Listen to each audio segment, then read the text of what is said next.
नमस्कार मेरे प्यारे विद्यार्थियों, स्वागत करते हैं आप सभी का एक बार पुनः संध्या कंप्यूटर के YouTube प्लेटफॉर्म पर। देखिए फ्रेंड्स, RSIT मुख्य परीक्षा जो 25 सितंबर को आयोजित होने वाली हैं, आप सभी को याद रखना है कि फ्रेंड्स आज इस मॉडल पेपर के अंदर वे सभी इंपॉर्टेंट क्वेश्चन आपके समक्ष पेश किए जा रहे हैं जो आपके एग्जाम में हूबहू देखने को मिल सकता है।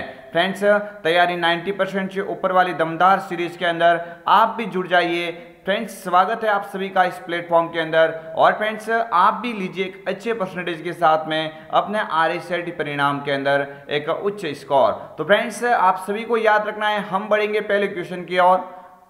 फ्रेंड्स, सभी स्टूडेंट्स से मैं आग्रह करता हूं कि आप इस चैनल पर नए हैं तो चैनल को सब्सक्राइब करें और साथ ही बेल आइकन को क्लिक करें ताकि आने वाले जो भी नए वीडियो हैं उनकी नोटिफिकेशन सबसे पहले आप तक पहुंच सके। पहला क्वेश्चन आप सभी की स्क्रीन के सामने आ रहा है। आप सभी को याद रखना है, ये क्वेश्चन आपके एग्जाम के हिसाब से काफी ही महत्वपूर्ण है। मैं फ्रेंड्स आप सभी को पहले टाइम दूंगा, आप सभी स्टूडेंट अपनी ओर से कमेंट करने की कोशिश करेंगे। फ्रेंड्स, इसके बाद मैं इन सभी इन क्वेश्चन का आंसर बताता रहूंगा। तो फ्रेंड्स, अपनी तैयारी को फ्रेंड्स आप एक लेवल से परख सकते हैं कि आपका स्कोर कितना हो रहा है, अवश्य कमेंट करके बताएं। क्वेश्चन नंबर फर्स्ट, एक्सेल में बनी हुई फाइल का डिफॉल्ट नाम होता है। महत्वपूर्ण क्वेश्चन है, आप सभी को याद रखना है। ये क्वेश्चन आपके एग्जाम में कई बार आ चुका है, यानी क्वेश्चन के अंदर ये पूछा गया है कि एक्सेल में बनी हुई फाइल का डिफॉल्ट नाम क्या होता है। Option A book first, option B document first, option C sheet first या ऑप्शन डी अनटाइटल्ड। तो मैं आपको बता देता हूं, आप भी कमेंट कीजिए। आप फ्रेंड्स कमेंट करके बताइए और क्वेश्चन नंबर 1 का आंसर ऐसे एक के बाद में उसका आंसर टाइप करें ताकि मुझे पता लग सके आप किसका आंसर दे रहे हो। यानी मैं अपनी ओर से बता देता हूं, इसका जो राइट आंसर हो जाएगा वो कौन सा हो जाएगा, बुक फर्स्ट। यानी बुक फर्स्ट क्या होता है मेरे फ्रेंड्स, आपको याद रखना, माइक्रोसॉफ्ट एक्सेल के अंदर जो आपके द्वारा जो फाइल तैयार की जाती है उस फाइल का डिफॉल्ट नाम क्या हो जाता है, बुक फर्स्ट होता है। अगर डॉक्यूमेंट फर्स्ट का पूछा जाए तो आप इसके जगह पे आप क्या करेंगे, MS वर्ड करेंगे। क्या करेंगे, माइक्रोसॉफ्ट वर्ड होता है। जब ये नोटपैड का होता है अनटाइटल्ड, नोटपैड का क्या होता है, अनटाइटल्ड होता है। ये आप सभी स्टूडेंट याद रखें, ये क्वेश्चन आपके एग्जाम में बिल्कुल ही दिख सकता है। क्वेश्चन नंबर 2 आप सभी की स्क्रीन के सामने। क्वेश्चन नंबर 2 के अंदर बिल्कुल फ्रेंड्स क्वेश्चन काफी इजी है, आप सभी स्टूडेंट कमेंट करें।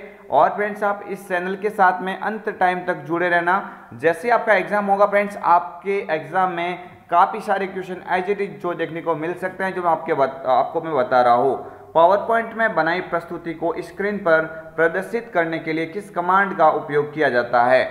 यानी आप देख सकते हैं क्वेश्चन काफी महत्वपूर्ण है, माइक्रोसॉफ्ट पावर पॉइंट का है और क्वेश्चन के अंदर पूछा गया है कि पावर पॉइंट में बनाई प्रस्तुति को स्क्रीन पर प्रदर्शित करने के लिए किस कमांड का प्रयोग किया जाता है। Option A view show, option B slide view, option C custom view या ऑप्शन डी स्लाइड शो। तो फ्रेंड्स मैं कमेंट आप कीजिए, मैं कमेंट आपका देख पा, आप सभी को याद रखना, मेरी ओर से बता देता हूँ, इसका राइट आंसर क्या हो जाएगा, ऑप्शन डी स्लाइड शो हो जाएगा। यानी स्लाइड शो के द्वारा आप इस स्लाइड को एक स्लाइड से दूसरी स्लाइड को प्रदर्शित कर सकते हैं, यानी इसका करेक्ट आंसर हो जाएगा slide show.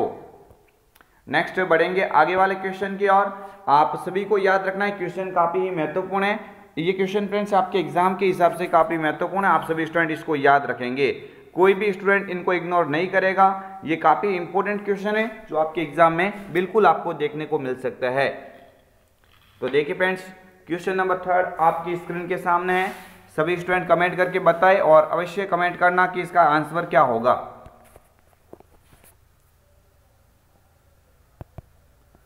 Question number friends देख सकते हैं आपकी स्क्रीन के समक्ष है, आप सभी को याद रखना है। क्वेश्चन नंबर 3 के अंदर क्या पूछा जा रहा है, निम्न में से कौन सा एक पेज ओरिएंटेशन का प्रकार है।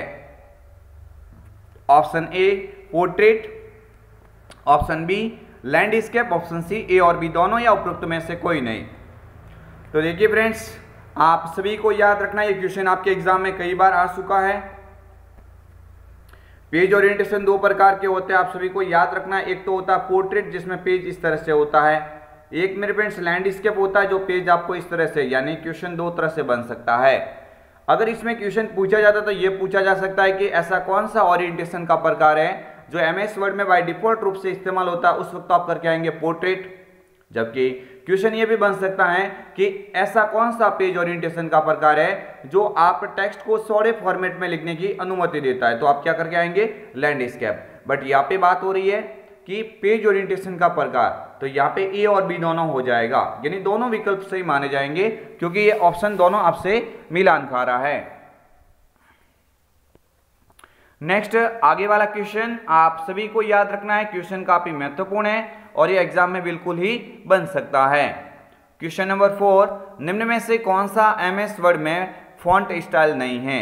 यानी मैं कई बार आपको क्लास के अंदर बता चुका हूं कि क्वेश्चन एग्जाम में बन सकता है। और देखिए फ्रेंड्स, बोल्ड होता है, रेगुलर भी होता है, इटैलिक भी होता है। इस बोल्ड की शॉर्टकट की क्या होती है, कंट्रोल के साथ में बी होती है। क्या होती है, कंट्रोल के साथ में बी होती है। रेगुलर फ्रेंड्स ये default bold, default font style, default font style कभी पूछे तो क्या करके आएंगे, रेगुलर। इटैलिक की शॉर्टकट की क्या होती है, इटैलिक की होती है, कंट्रोल के साथ में आई होती है। लेकिन ये जो सुपर स्क्रिप्ट है ये यहाँ पे कोई फॉन्ट स्टाइल का प्रकार नहीं है, ये इफेक्ट का प्रकार, ये फॉन्ट इफेक्ट का प्रकार है, इसलिए थोड़ा याद रखना। इसका राइट आंसर क्या हो जाएगा, ऑप्शन ए सुपर स्क्रिप्ट हो जाएगा। नेक्स्ट बढ़ते हैं आगे वाला क्वेश्चन, क्वेश्चन नंबर 5 कि बाईं तरफ से किसी अकेले अक्षर को मिटाने के लिए किस शॉर्टकट कीज का उपयोग किया जाता है। यानी कीबोर्ड की ऐसी कौन सी की है जो टेक्स्ट को बाईं ओर से मिटाती है। तो मैं आपको कई दफा बता चुका हूं, आगे मॉडल पेपर में क्वेश्चन ये डाला था। आप सभी को याद रखना है कि अगर ये क्वेश्चन बन जाता है तो बाईं तरफ के अक्षर को हटाने के लिए आप बैक स्पेस का उपयोग करेंगे, या आप अंडरलाइन कर लीजिए। क्वेश्चन आपके एग्जाम के हिसाब से महत्वपूर्ण है, आप याद रखिए इस क्वेश्चन को कि बाईं तरफ से पूछा जाता है तो बैक स्पेस करके आएंगे, और अगर दाईं तरफ से पूछा जाता है, अगर दाईं ओर से पूछा जाता तो हम क्या करके आते, डिलीट करके आते। यानी बाईं तरफ से पूछे तो बैक स्पेस और दाईं तरफ से पूछे तो डिलीट करेंगे।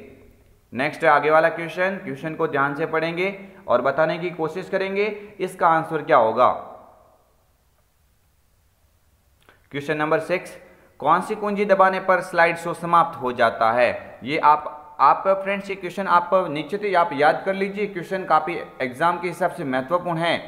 तो आप सभी को याद रखना है कि जब इसकी बात होती है कि स्लाइड शो को बंद करने की या स्लाइड शो को समाप्त करने की, स्लाइड शो को रोकने की, इस तरह की बात होती है तो आप किस की को करके आएंगे, एस्केप। यानी एस्केप की के द्वारा आप किसी प्रोग्राम को, यानी पावर पॉइंट की स्लाइड शो हो रही है उसको आप समाप्त कर सकते हैं, रोक सकते हैं। तो यहाँ पे ऑप्शन ए करेक्ट आंसर हो जाएगा। बढ़ते हैं आगे वाले क्वेश्चन की ओर। आप सभी स्टूडेंट जो इस वीडियो को देख रहे हैं एक बार इस वीडियो को लाइक अवश्य कीजिए, और जिनका भी एग्जाम है उन स्टूडेंट तक भी ये वीडियो पहुंचाने की कोशिश कीजिए। मैं इस वीडियो को शेयर भी अवश्य करें, और आप इस चैनल पर नए हैं तो चैनल को सब्सक्राइब भी अवश्य करें ताकि जो भी हमारे द्वारा वीडियो बनाए जाएंगे उनकी नोटिफिकेशन आप तक तुरंत पहुँच सके। देखो क्वेश्चन ये मोशन पाथ का मैंने और भी डाला था। मेरे कहने का मतलब यह है कि मैं वो सारे क्वेश्चन आपके समक्ष करवाना चाहता हूं जो आपके एग्जाम में एज इट इज देखने को मिले, और ये क्वेश्चन वही है जो मैं आपके समक्ष बता रहा हूं, एग्जाम के लिए इंपॉर्टेंट है। मोशन पाथ क्या है, तो आपको मैंने कई बार बोला हुआ है कि मोशन पाथ का मतलब होता है एक एनिमेशन का ही इफेक्ट है। लेकिन ये एनिमेशन इफेक्ट करता क्या है, तो एक स्लाइड के ऊपर जो आइटम्स होती है, कोई भी तस्वीर, फोटो कोई भी हो सकता है, उस आइटम्स को मूव करने की विधि है।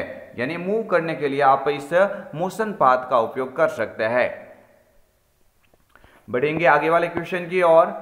एक वर्कशीट में रो तथा कॉलम टाइटल को होल्ड करने हेतु, ताकि जब वर्कशीट को स्क्रॉल किया जाए तो वे स्क्रॉल ना हो, निम्न में से किसका उपयोग किया जाता है। आप सभी को याद रखना है कि वर्कशीट के अंदर जो सीट या रो और कॉलम होता है, इन कॉलम के अंदर आप किसी रो या कॉलम को एक जगह पे होल्ड करना चाहते हैं, ताकि जब भी आप स्क्रॉल करें तो जो होल्ड किया हुआ मैटर वो एक जगह पे स्थायी रह जाए, बाकी ऊपर नीचे जो भी स्क्रॉल करने पे वो होल्ड किया हुआ वहीं पे रहेगा। तो यहाँ पे ऐसा क्वेश्चन बन सकता है, आप सभी को याद रखना है। अगर ये क्वेश्चन एग्जाम में बन जाता है तो आप क्या करके आएंगे, फ्रीज पेंस कमांड। यानी फ्रीज पेंस कमांड के द्वारा यूजर किसी रो या कॉलम के टाइटल्स को एक जगह पे होल्ड करके रख सकता है। इंपॉर्टेंट क्वेश्चन है, आप सभी के एग्जाम के हिसाब से ये महत्वपूर्ण कह सकता है। नेक्स्ट आगे वाला क्वेश्चन आप सभी की स्क्रीन के सामने, क्वेश्चन नंबर 9। क्वेश्चन को ध्यान से पढ़ेंगे और आंसर देने की कोशिश करें।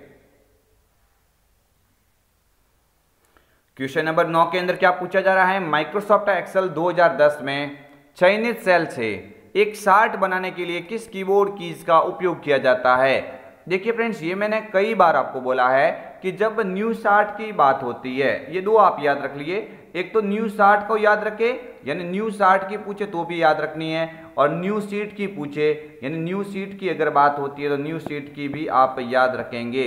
न्यू शीट की क्या होती है तो आप बोलेंगे शिफ्ट के साथ में F1।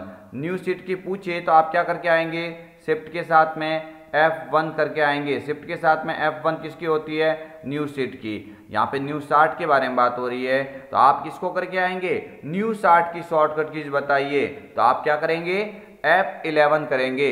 यानी न्यू चार्ट बनाने के लिए F11 क्या उपयोग किया जाता है, मोस्ट इंपोर्टेंट है आप सभी के एग्जाम पॉइंट ऑफ व्यू से।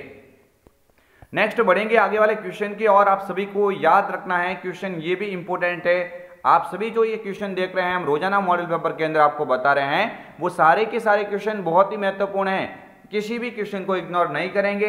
अगर आप कर रहे हैं किसी कॉम्पिटिटिव एग्जाम की तैयारी जहां पे कंप्यूटर का बुनियादी ज्ञान मांगा जाता है, वहां पे ये क्वेश्चन आपको काफी ही हेल्प करेंगे।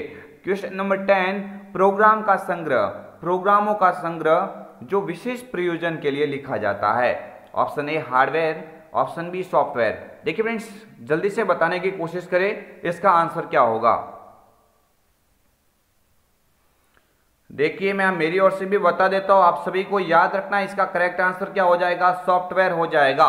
यानी software is a set of instruction, निर्देशों का समूह। प्रोग्रामों का संग्रह किसे कहा जाएगा, सॉफ्टवेयर को कहा जाएगा। नेक्स्ट बढ़ते हैं आगे वाले क्वेश्चन की ओर। फ्रेंड्स अंत में अवश्य कमेंट करके बताना कि आपके इस मॉडल पेपर से कितने क्वेश्चन राइट हो रहे हैं, अवश्य कमेंट करके बताएं। क्वेश्चन नंबर 11 आप सभी की स्क्रीन के सामने, एक खाली जगह नेटवर्क या इंटरनेट के माध्यम से आपके कंप्यूटर तक पहुंच प्राप्त करने से हैकर्स या दुर्भावनापूर्ण सॉफ्टवेयर को रोकने में मदद कर सकता है। ये लाइन एज इट इज आप याद रखना कि जब हैकर्स या दुर्भावनापूर्ण सॉफ्टवेयर को नेटवर्क या इंटरनेट के माध्यम से रोकने की बात होती है तो आप एंटीवायरस को नहीं करके आएंगे, आप किसको करेक्ट करके आएंगे, फायरवॉल को। एंटीवायरस अपने कंप्यूटर के अंदर जो पहले से जो वायरस होते हैं, दुर्भावनापूर्ण वाले सॉफ्टवेयर होते हैं, उनको मिटाने का कार्य अवश्य करता है। बट नेटवर्क या इंटरनेट के माध्यम से आपके कंप्यूटर तक पहुंच प्राप्त करने से हैकर्स या दुर्भावनापूर्ण सॉफ्टवेयर को रोकने में फायरवॉल मदद करेगा। ऑप्शन ए यहाँ पे क्या हो जाएगा, करेक्ट आंसर होगा। नेक्स्ट बढ़ेंगे आगे वाले क्वेश्चन की और। क्वेश्चन नंबर 12 आपकी स्क्रीन के सामने, MS वर्ड 2010 में फॉर्मेट पेंटर का उपयोग करके विशिष्ट पाठ के प्रारूप की प्रतिलिपि बनाने के लिए शॉर्टकट कुंजी क्या है। देखिए फ्रेंड्स, सीधी सी बात हो रही है, क्वेश्चन कितना भी घुमाया गया है आपको याद रखना है। पावर पॉइंट की बात करें, MS वर्ड की बात करें, एक्सेल की बात करें, उन सभी में फॉर्मेट पेंटर तो होता ही है। तो आप सभी को याद रखना, बात सीधी हो रही है, फॉर्मेट पेंटर की शॉर्टकट कीज बतानी है तो कंट्रोल शिफ्ट के साथ में C, कंट्रोल शिफ्ट के साथ में C, ये किसकी होती है, फॉर्मेट पेंटर की। याद रखना ये शॉर्टकट कीज आपके एग्जाम के हिसाब से काफी ही महत्वपूर्ण है। बढ़ेंगे आगे वाले क्वेश्चन की ओर। EPDS प्रणाली के संदर्भ में MSP का पूरा नाम बताइए। देखिए फ्रेंड्स, ये क्वेश्चन काफी ही महत्वपूर्ण है, आप सभी को याद रखना। MSP की बात हो रही है, यानी ये क्वेश्चन आप अंडरलाइन कर दीजिए। MSP की बात हो रही है, क्वेश्चन काफी ही महत्वपूर्ण कह सकता है। MSP का पूरा नाम होता है minimum support price. Minimum support price यानी कम मूल्य में आपको ये जो राशन वितरण होता है EPDS यानी इलेक्ट्रॉनिक पब्लिक डिस्ट्रीब्यूशन सिस्टम के द्वारा, आप सभी को याद रखना, अगर फुल फॉर्म आती है तो आप क्या करेंगे, मिनिमम सपोर्ट प्राइस करेंगे, मैक्सिमम नहीं करेंगे। मेरे फ्रेंड्स, ए और बी नहीं होगा, मैक्सिमम भी नहीं होगा, क्या हो जाएगा, मिनिमम सपोर्ट प्राइस। MSP का पूरा नाम क्या होता है, मिनिमम सपोर्ट प्राइस। सब अभी अवश्य फ्रेंड्स ये क्वेश्चन एग्जाम में बन सकता है, आप सभी इसको याद रखने की कोशिश करें।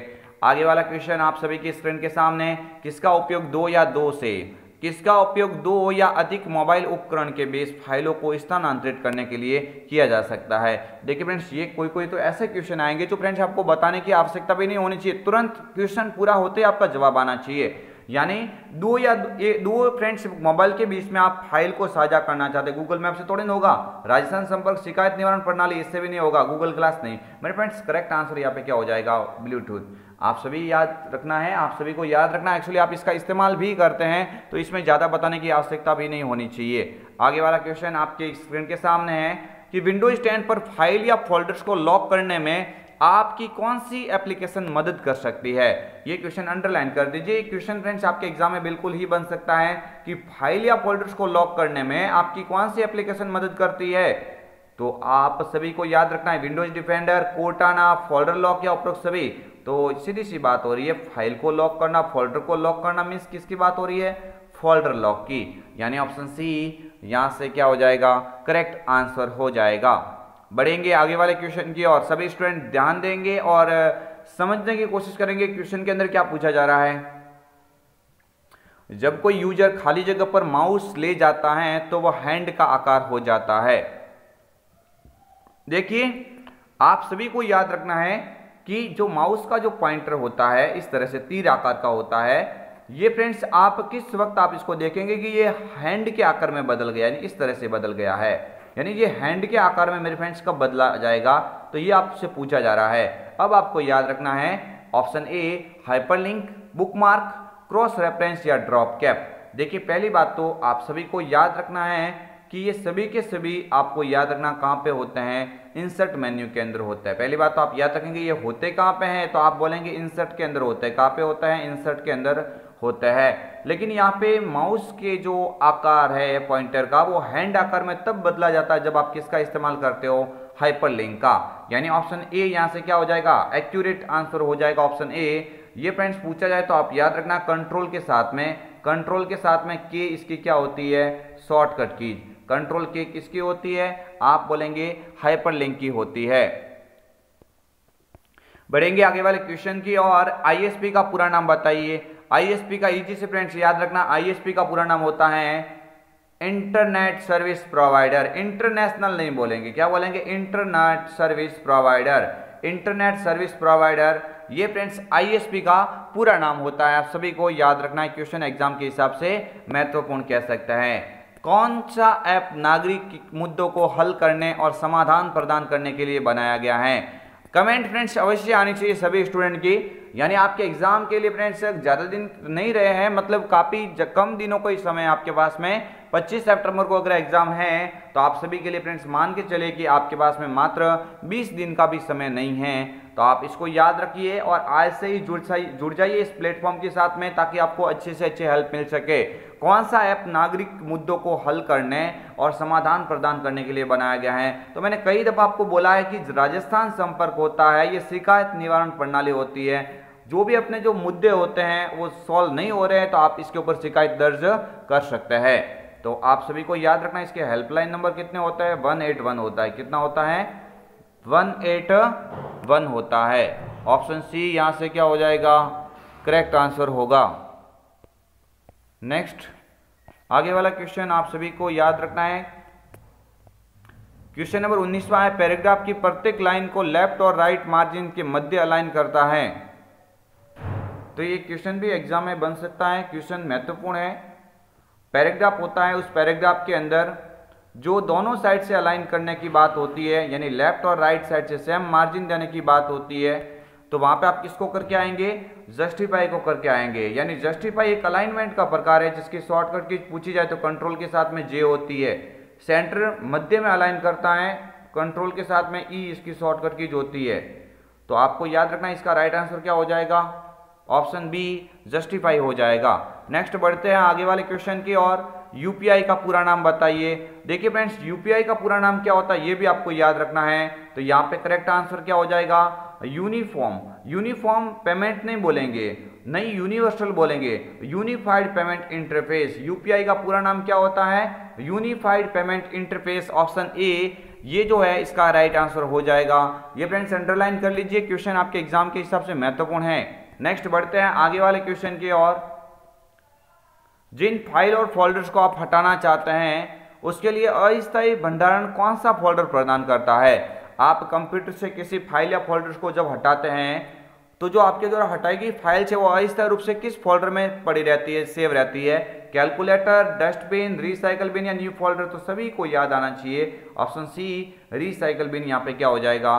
Correct answer. आप चाहते हैं कि रिसाइकल बिन के अंदर भी फाइल नहीं रही तो आप डिलीट किसके साथ में करेंगे? आप उस फाइल को शिफ्ट के साथ में डिलीट करेंगे। किसके साथ में? शिफ्ट के साथ में डिलीट करेंगे तो वो फाइल हमेशा हमेशा के लिए डिलीट हो जाती है। नेक्स्ट बढ़ते हैं आगे वाले क्वेश्चन की और। निम्न में से एंटीवायरस का उदाहरण नहीं है। तो ये क्वेश्चन मैंने कल भी डाला था। नॉर्टन होता है, कैस्परस्की होता है, क्विक हिल भी होता है, लेकिन नेटस्केप नेविगेटर वेब ब्राउजर के अंदर आ जाएगा। तो यहाँ पे कौन सा नहीं हो जाएगा? नेटस्केप नेविगेटर, यहाँ पे ये इसका आंसर नहीं होगा। तो इस तरह से आपको याद रखना है, क्वेश्चन आपके एग्जाम में बन सकता है। नेक्स्ट आगे वाला क्वेश्चन आप सभी को याद रखना है, डेटा पॉइंट की वास्तविक वैल्यू क्या कहलाती है। मैंने एक्सेल का जब भी टॉपिक आपको बोर्ड पे पढ़ाया था तो आप सभी को याद रखना है कि मैंने अच्छे से बोला था ये क्वेश्चन आपके एग्जाम में बन सकता है जब एक्सेल की बात होगी। डेटा पॉइंट होता है, डेटा पॉइंट की वास्तविक वैल्यू, जब ऐसा क्वेश्चन बन जाता है आपके एग्जाम में तो डेटा पॉइंट की जो वास्तविक वैल्यू होती है उसको क्या कहा जाएगा?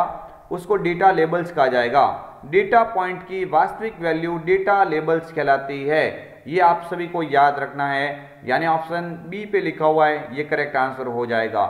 एक्सेल यानी 60 एलिमेंट में दिखने वाली हॉरिजेंटली लाइनों को क्या बोलेंगे? ग्रिड लाइन बोला जाएगा। बट यहाँ पे डेटा पॉइंट की वास्तविक वैल्यू पूछी गई है तो आप क्या करके आएंगे? Data label. क्या करके आएंगे? यहाँ पे डेटा लेबल यहाँ पे करेक्ट आंसर होगा। नेक्स्ट आगे वाला क्वेश्चन, बाईं तरफ के किसी अकेले अक्षर को मिटाने के लिए किसका उपयोग किया जाएगा? अभी मैंने जस्ट आगे क्वेश्चन डाला था, हो सकता है क्वेश्चन रिपीट हुआ है। आप सभी को याद रखना है कि दाईं ओर से पूछे तो डिलीट करना, दाईं ओर से पूछे तो क्या करेंगे? डिलीट। और यहाँ पे बाईं ओर से पूछा गया तो बाईं ओर से क्या हो जाएगा? Back space. ये दोनों के दोनों ऑप्शन इंपॉर्टेंट है। आप डॉक्यूमेंट में नया पेज डालना चाहते हैं, डॉक्यूमेंट के अंदर न्यू पेज डालने के लिए आप किस की का उपयोग करेंगे? एंटर। यानी एंटर के द्वारा आप डॉक्यूमेंट में एक नया पेज डाल सकते हैं। नेक्स्ट आगे वाला क्वेश्चन, वो कौन सा डिवाइस है जो एनालॉग सिग्नल को डिजिटल में परिवर्तित करता है? बहुत ही इजी क्वेश्चन है। आप सभी को कई बार ये बताया हुआ है कि एनालॉग को डिजिटल में परिवर्तित करने की बात होती है तो मॉडेम हो जाएगा। इस मॉडेम का पूरा नाम होता है मॉड्यूलेटर डीमॉड्यूलेटर। इस मॉडेम का जो पूरा नाम होता है वो भी आप याद रखेंगे, क्या होता है? मॉड्यूलेटर डीमॉड्यूलेटर होता है। Modulator demodulator. डीएसएल ये भी एक केबल का प्रकार है जो इंटरनेट कनेक्शन के अंदर आता है, तो इसका पूरा नाम डिजिटल सब्सक्राइबर लाइन होता है। आईएसपी इसका पूरा नाम इंटरनेट सर्विस प्रोवाइडर होता है। और वाईफाई का पूरा नाम होता है वायरलेस फिडिलिटी। इस वाईफाई का पूरा नाम मेरे फ्रेंड्स पूछा जाए एग्जाम में तो आप क्या करके आएंगे? वायरलेस फिडिलिटी करके आएंगे। वायरलेस फिडिलिटी किसका पूरा नाम है? वाईफाई का। नेक्स्ट आगे वाला क्वेश्चन आप सभी को याद रखना, पैन कार्ड आवेदन के लिए निम्न वेबसाइट है। पैन कार्ड के लिए आवेदन करना चाहते हैं तो आप NSDL का उपयोग करेंगे। ऑप्शन ए पे ही लिखा हुआ इसका आंसर NSDL यानी national security depository limited. National security depository limited इसका यह पूरा नाम हो जाएगा। और यहाँ पे वेबसाइट कौन सी हो जाएगी? NSDL। ITR का पूरा नाम इनकम टैक्स रिटर्न होता है। और UIDAI का पूरा नाम हो जाएगा unique identification authority of India हो जाएगा। तो यहाँ पे बट क्वेश्चन ए वाला यहाँ पे है, जो भी इसका आंसर हो जाएगा NSDL हो जाएगा। नेक्स्ट आगे वाला क्वेश्चन, कौन सी मेमोरी के डेटा को बिजली के सिग्नल से मिटाया जा सकता है? इजी क्वेश्चन है, कई बार मैंने बोला हुआ है, एग्जाम में भी ये क्वेश्चन डाला था, आया हुआ कई बार एग्जाम में क्वेश्चन ये। तो आप सभी को याद रखना है कि जब बिजली की बात होती है, अगर यूवी किरणें से मिटाने की बात होती है, यानी क्वेश्चन ऐसा आ जाएगा किसके अंदर यूवी किरणों के द्वारा डेटा को मिटाया जा सकता है, तो यूवी किरणों के द्वारा बात होती तो हम क्या करके आएंगे? EPROM करके आएंगे। जबकि यहाँ पे बिजली के सिग्नल की बात होती है, तो बिजली के सिग्नल की बात होती है तो यहाँ पे करेक्ट आंसर क्या हो जाएगा? EPROM हो जाएगा। यानी electrical erasable programmable read only memory हो जाता है। PROM का पूरा नाम प्रोग्रामेबल रीड ऑनली मेमोरी और DRAM का पूरा नाम होता है डायनामिक रैंडम एक्सेस मेमोरी होता है। नेक्स्ट बढ़ेंगे आगे वाले क्वेश्चन की और। बूटिंग क्या है? बहुत ही इजी क्वेश्चन है। देखिए फ्रेंड्स, बूटिंग से क्या तात्पर्य होता है? किसी कंप्यूटर को स्टार्ट करना, कंप्यूटर को बंद करना, कंप्यूटर को रिप्लेस करना या उपरोक्त सभी। तो देखिए यहाँ पे ज्यादातर किसको कहा जाएगा? कंप्यूटर को स्टार्ट करना ही क्या कहलाता है? बूटिंग कहलाता है। कंप्यूटर को स्टार्ट करना ही क्या कहलाता है? बूटिंग कहलाता है। नेक्स्ट आगे वाला क्वेश्चन आप सभी को याद रखना है कि विंडोज 10 में किसी भी ऑब्जेक्ट का स्क्रीनशॉट लेने के लिए निम्न में से किसका उपयोग किया जा सकता है?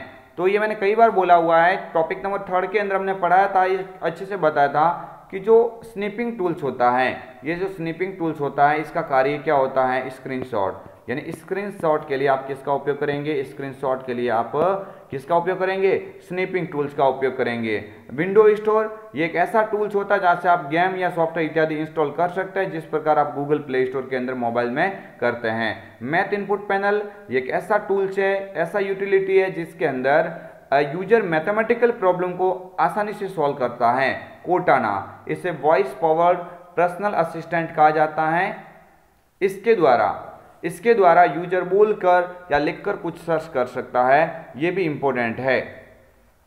नेक्स्ट आगे वाला क्वेश्चन, एक्सेल 2003, यानी ये क्वेश्चन आप याद कर लीजिए। एक्सेल 2003, एक्सेल 2007 और एक्सेल 2010, यानी क्रम पूछा गया 2, 3, 7 और 10। तो इसका एक्सटेंशन नेम क्रम से पूछा गया है, यानी क्रम से कौन सा हो जाएगा।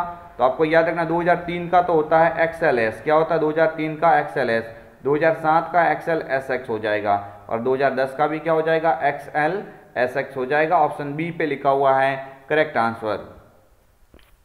नेक्स्ट आगे वाला क्वेश्चन, MS पावर पॉइंट में डुप्लीकेट स्लाइड इंसर्ट करने हेतु किस शॉर्टकट की का उपयोग किया जाता है। डुप्लीकेट स्लाइड की बात होती है। डुप्लीकेट स्लाइड डालने के लिए किसका उपयोग करेंगे, तो मैंने कई बार आपको बोला है, बोर्ड पे भी बताया कि डुप्लीकेट स्लाइड डालने के लिए कंट्रोल D का उपयोग किया जाएगा। जबकि न्यू स्लाइड की बात होती है, न्यू स्लाइड की बात होती है तो कंट्रोल M हो जाएगा। अगर न्यू स्लाइड की बात होती तो आप क्या करके आते, कंट्रोल M, ठीक है। तो यहाँ पे कंट्रोल D, यहाँ पे डुप्लीकेट स्लाइड के लिए करेक्ट आंसर होगा। नेक्स्ट आगे वाला क्वेश्चन कि सूचना सुरक्षा प्रबंधन प्रणाली के लिए निम्न में से कौन सी ISO मानक है। तो ये आप सभी को याद रखना है, क्वेश्चन काफी महत्वपूर्ण है। तो ये जो सूचना प्रौद्योगिकी यानी इंफॉर्मेशन टेक्नोलॉजी के अंदर जो ISO स्टैंडर्ड जो कोड होता है वो फ्रेंड्स क्या हो जाएगा, ये ISO 27001 हो जाएगा। ऑप्शन डी यहाँ पे बिल्कुल इसका राइट आंसर है। क्वेश्चन नंबर नेक्स्ट आगे बढ़ते हैं। विंडोज 10 में ब्राइटनेस की बात होती है, ब्राइटनेस की बात करें, स्पीकर वॉल्यूम की बात करें, बैटरी के स्टेटस की बात करें, वायरलेस नेटवर्क या स्क्रीन रेजुलेशन, ये जो भी विकल्प आपके सामने जो दिख रहे हैं ये किस टैब या किस मेन्यू के अंदर होता है। तो देखिए मैथ इनपुट पैनल के अंदर नहीं होता है, वर्ड पैड के अंदर नहीं होता है। इसका राइट आंसर क्या हो जाएगा, Windows mobility centre. Windows mobility centre के अंदर जाते हुए brightness, speaker volume, battery status, wireless network, screen resolution ये इत्यादि इसमें सेट कर सकते हैं। नेक्स्ट आगे वाला क्वेश्चन, विंडोज 10 में वेब ब्राउजर के रूप में किसका उपयोग किया जाता है। विंडोज 10 में वेब ब्राउजर के रूप में किसका उपयोग किया जाता है, Google Chrome, Microsoft Edge, opera mini या यूसी वेब।